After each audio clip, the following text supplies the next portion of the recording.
Hey everyone, this is Pete, and welcome back to Atari A to Z, a series of short playthroughs of Atari 8-bit games, some which I grew up with and some which are new to me. Today's game is Unicum, which apparently is the name of a Hungarian liqueur, but I don't know if that has anything to do with the name of this game. This is actually a German game. It's a 1988 type-in listing from a German magazine called Happy Computer, and the original developer was called Andre Christiansen. So this game is pretty well regarded today, actually. It's regarded as a better Arkanoid clone than the official conversion of Arkanoid for the Atari 8-bit, which is saying something. I actually quite like that port, but it seems it's not too popular these days. And it's also been modded quite heavily over the years as well. Happy Computer magazine was originally supposed to publish a level editor for Unicum, and that would allow people to put in their own extra levels. For one reason or another that never happened, but people figured out how to put extra levels into the game anyway, and so there's been quite a thriving sort of level creation scene over the years, and there's like an official pack of extra levels that came out in various magazines and a couple of different versions that you can find on the internet with different level packs and so on. So I mean, I've always liked a good Arkanoid clone, so let's go see what one of the best on the Atari 8-bit is supposed to look like. Let's go play Unicum. Okay, here we are with Unicum. I assume that's how you pronounce it, but, well...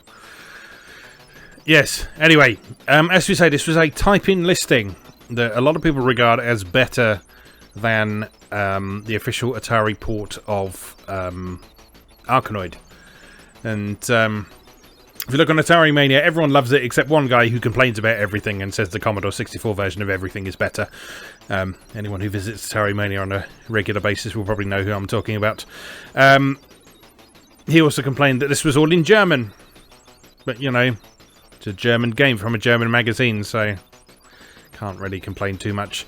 Anyway, it's Arkanoid, basically, so you don't really need to know too much about it. Scrolling across the bottom of the screen there, you can see what the different power-ups will do.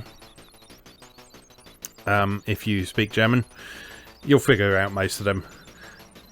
L is the one that you want to probably get, because that's the laser. That's the one everyone loves from Arkanoid. Anyway, I'm talking about this on the assumption you all know what Arkanoid is, which most people probably do, but on the off chance you don't, Arkanoid is an evolution of Atari's old breakout formula, which is where you have a bat at the bottom of the screen, or a paddle. Oops. And you have to bounce the ball into the wall of bricks at the top and destroy all of them. Or in the case of this one, if you pick up the N power-up, that takes you to the next level. N for next.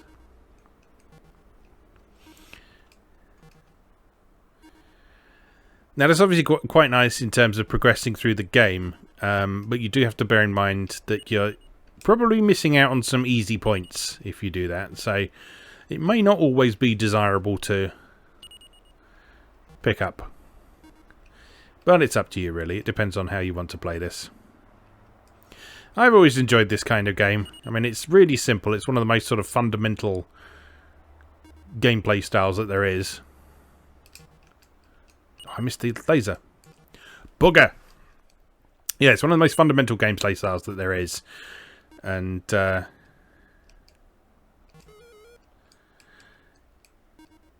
remember back in the day,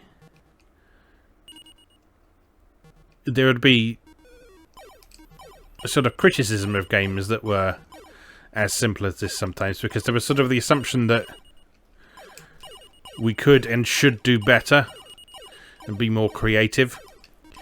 But there's a reason why there's so many games like this. It's because it's a simple, easy understandable formula that's very accessible and very enjoyable.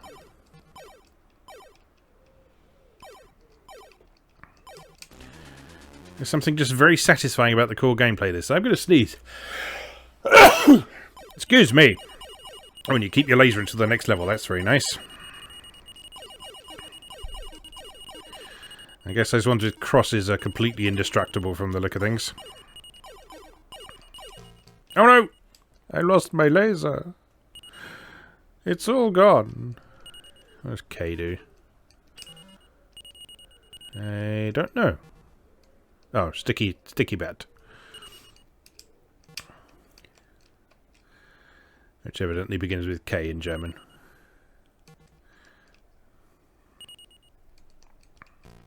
Oh no!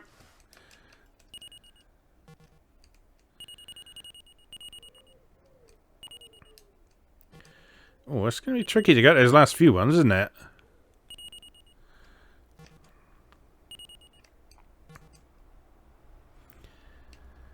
Oh dear. Anyway, as I mentioned earlier, this was a type-in listing from Happy Computer magazine. If you're sort of new to the retro scene and you're not familiar with what a type-in listing is, what it meant was a magazine would publish the listing for a program as part of that issue. Your game finished! Yeah, a magazine would publish a listing of a program as part of an issue of the magazine. So that would either be in BASIC or sometimes in other languages, but most commonly in BASIC, because all of the home computers of the 8-bit era had BASIC built in, which meant that anyone could get into programming. And also,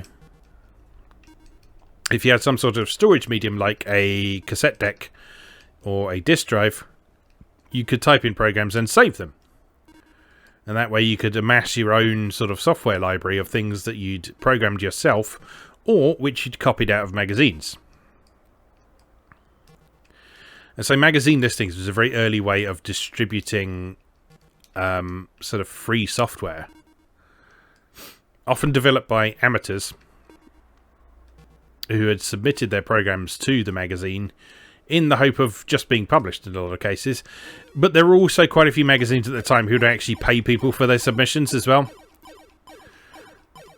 So like, I remember, I think both Atari User and Page 6, which were the main Atari magazines here in the UK, both of those I think would publish listings and actually pay people for them.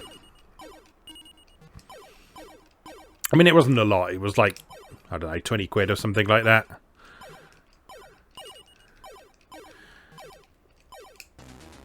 But still, it made it worthwhile for people to do that.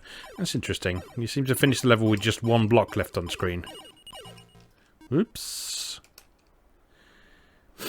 Yeah, but yeah, this game would have been published in Happy Computer magazine. You would have been able to buy that copy of the magazine, fire up your computer, copy the listing into your computer's BASIC, and then save it to disk, and then run it, and you would have a free game.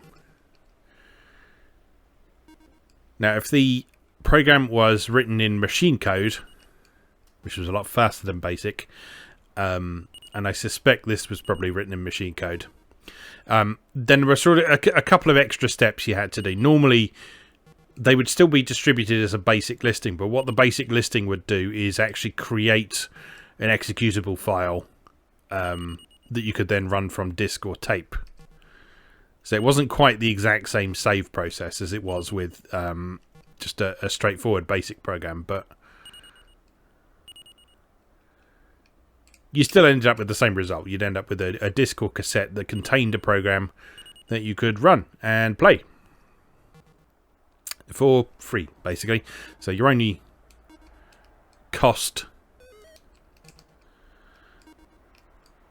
Don't know what E does. Oh, it's an extra life. Yeah, your only cost when it came to typing listings was buying the magazine in the first place, or borrowing it from a friend, or being a bad person and photocopying it. And then your own time and storage medium. So obviously you'd need to actually have something to store these games on when you'd actually finish typing them in. Otherwise you'd type them in, run them, and then you'd have to type them in all over again if you didn't save them. Which was probably more time and effort than most people were willing to put in, because Although cassettes took a long time to load, particularly on the Atari, which had one of the most notoriously slow tape loader systems in the entire home computer sector at the time, it was still quicker than typing in 5 pages of basic listing.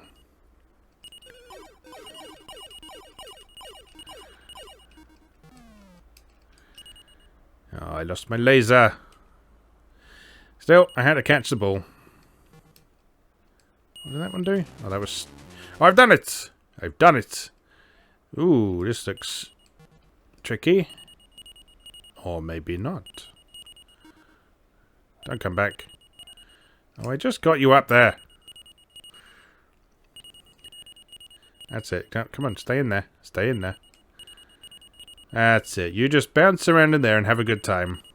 While I continue to chat about type-in listings and old computer magazines. Yeah, I think type-in listings were one of my favourite things about old computer magazines. Let's just skip that one. Because it meant that there was always something genuinely exciting about each new issue of a magazine. Because not only would you have interesting things to read about,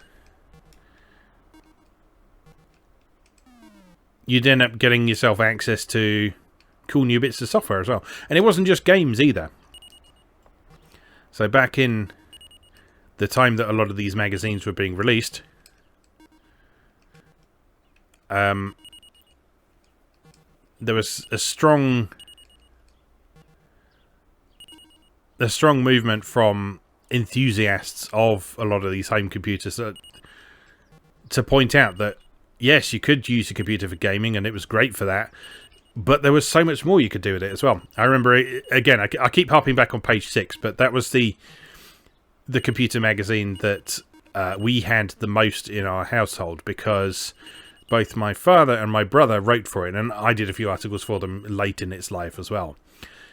And so we were good friends with the editor, and we got the magazine every issue it came out. It was bi-monthly, if I remember rightly.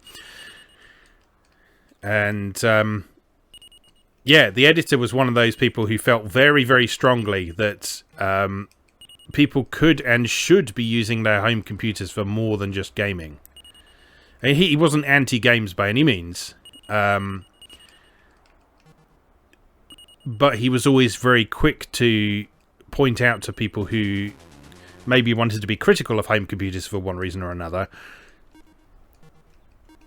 that these weren't just games machines. These were things that you could be productive with. These were things that you could learn stuff with.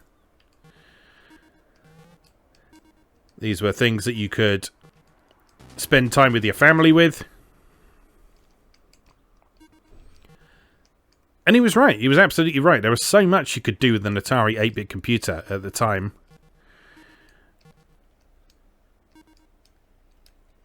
And my family always made heavy use of it for all sorts of things. So, as well as writing, my brother used to enjoy using the Atari Artist application, which came with a very early touch tablet pen device.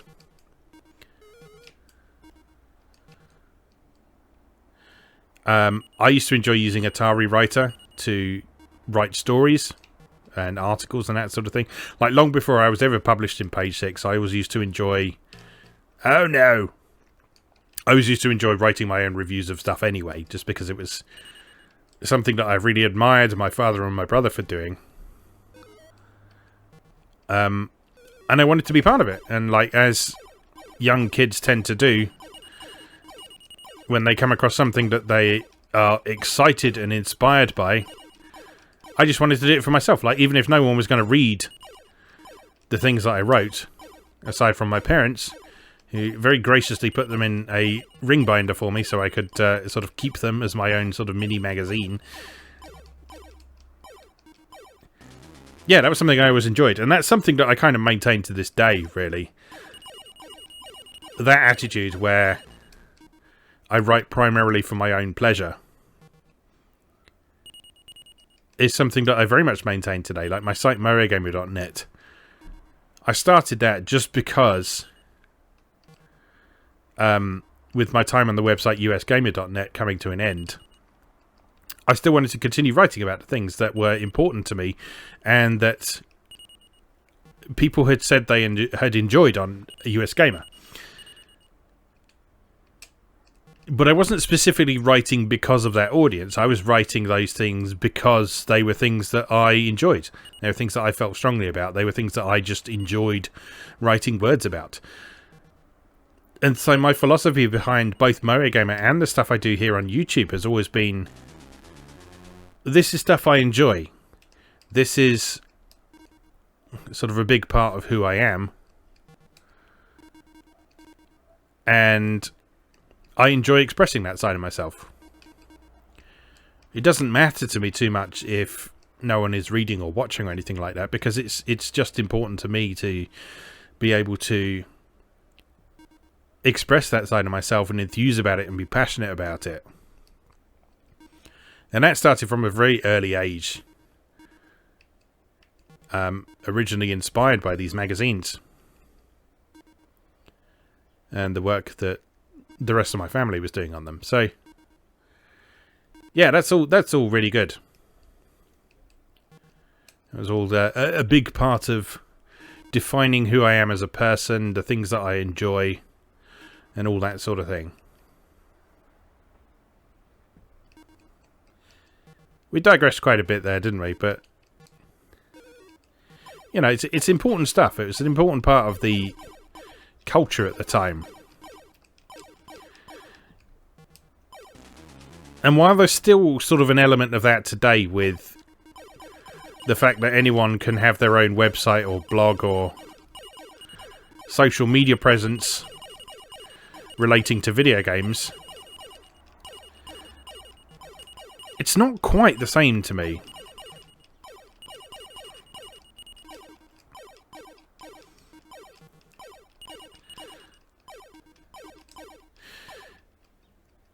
Because I sort of feel like, in the case of social media especially, there's a lot of people trying to do it for attention as much as anything. And that sometimes means that people say things that are deliberately provocative or that they don't necessarily really feel. Like, for example, if you take YouTube as an example, there is a lot of negativity on YouTube. Like, I look at my front page recommendations on YouTube every day, and there's always at least 4 or 5 videos there that are saying the worst games you ever played, or the worst games on Atari 2600, or these games didn't really age well, and that sort of thing. And that sort of makes me a bit sad, really, because there's a lot of really cool gaming history out there, and a lot of sort of defining experiences, but there are certain parts of the internet where just the enthusiasm for that side of things just seems to have been lost a bit in favour of trying to get attention or trying to deliberately rile people up or whatever. I don't know the reason behind it, but it sucks. But I'm grateful for those people out there who do sort of maintain the viewpoint that there is still a lot of interesting stuff to talk about old games, and that it's worthwhile to continue exploring them.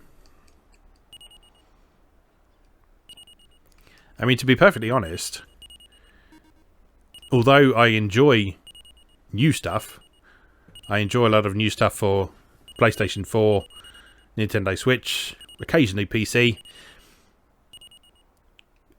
A lot of the things I enjoy writing about the most are actually the older stuff. Now, if you've been following me on Mario Gamer recently, I've been doing a lot of coverage of the Evercade retro gaming handheld. And the reason for that is that the games on the cartridges for that are just so fascinating in a lot of regards. And the whole kind of philosophy behind the Evercade has been to highlight some of the lesser known and underappreciated stuff from over the years, rather than the same stuff you get on all the retro compilations that have been released over the years.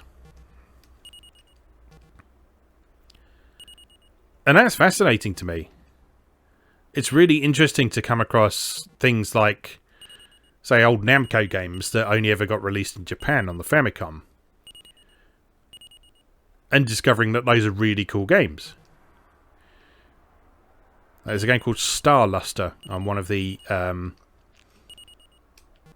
Evercade cartridges. It's basically Namco's take on the Atari classic Star Raiders. And it's brilliant. I'd never heard of it before, though. I'm never going to hit those two, am I? Come on. Come on. Please, come on. I can't even hit them with the lasers because the blocks are in the way. Anyway. Oh, the one level where it doesn't go to the next one when there's only one left. How annoying. Anyway, I guess I'll keep rambling on while I try and finish this level. Or I could die. That's good too.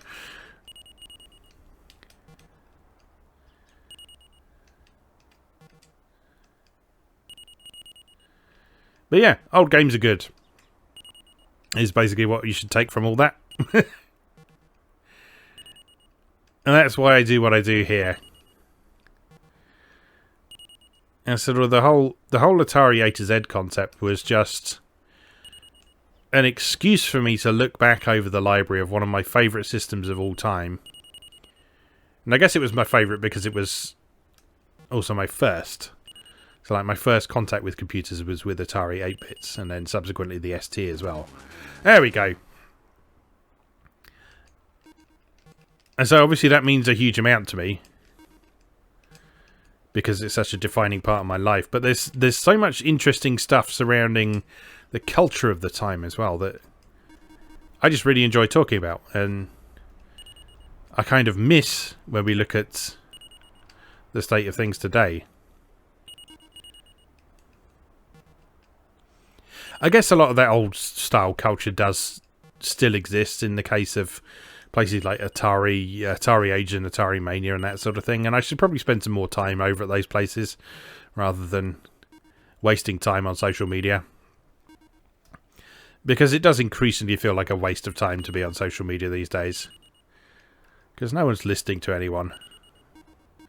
Whereas you go somewhere where it's got a bit more kind of directed discussion,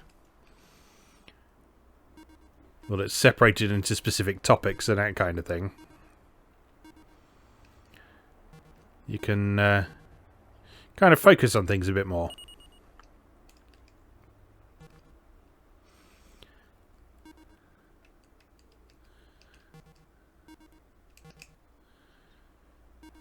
Also, well, I can probably imagine that Atari Age and Atari Mania readers are probably going to be more receptive to this sort of thing that I'm doing online here than maybe your average social media denizen. It's just finding time and making the effort to do that, especially when it's a website that isn't necessarily part of your daily routine, or that there isn't a mobile app for, or that sort of thing. Like, it's so easy to just pop open Twitter on your phone and just look at whatever people are ranting about that day. Whereas in the case of a forum, you have to kind of make a bit more effort. I'm not saying that's necessarily a bad thing, because it does mean that you have to sort of think about what you're doing a bit more.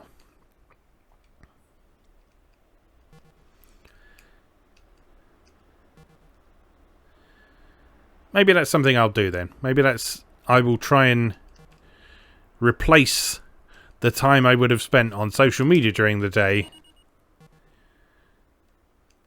with some time on a site like Atari Mania or Atari Age.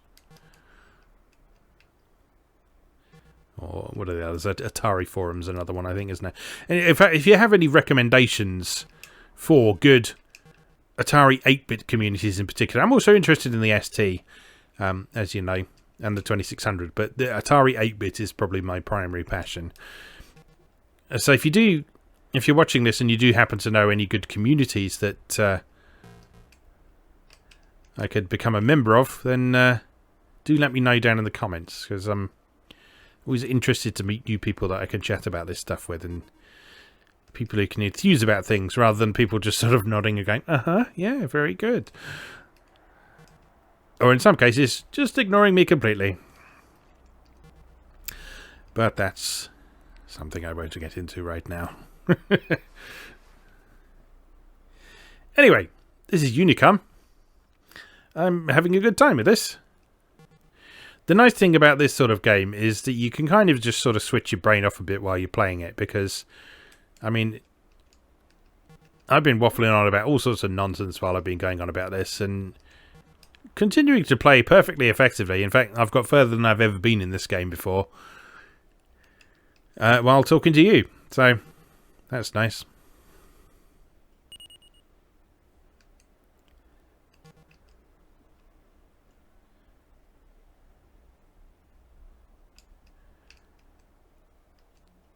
But yeah, I'm impressed with this, and I can see why people believe this to be a better Arkanoid clone than the official Arkanoid version for Atari 8-bit. Like I said in the intro, I don't hate the official Atari version of Arkanoid. In fact, that was my first contact with that game. I then played the Atari ST version, which is much closer to the arcade version. There was still something I liked about that Atari 8-bit version, though. But I can see why people like this more and think it's a better game. Even if, as with any game like this, you often get into situations like this, where you're just waiting for death.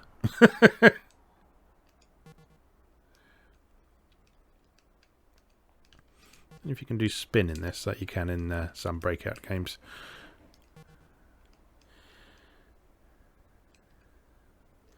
Get over there.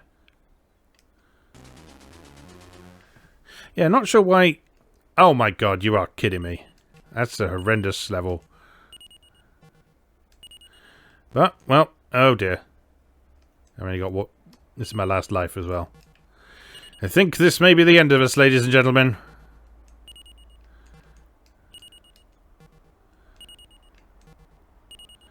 Unless I get... No.